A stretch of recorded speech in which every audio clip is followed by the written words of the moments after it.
ये बायोलॉजी की lesson plan है। इसका टॉपिक क्लासिफिकेशन ऑफ एनिमल होगा।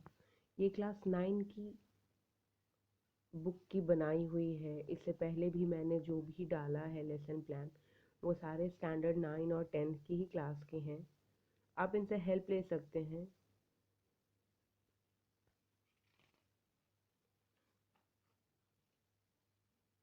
आपको आपके कॉलेज में हर एक टॉपिक से रिलेटेड उसके ऑब्जेक्टिव्स क्या हैं, उसमें क्या लिखते हैं, कैसे लिखते हैं, वो सारा कुछ बता दिया जाता है।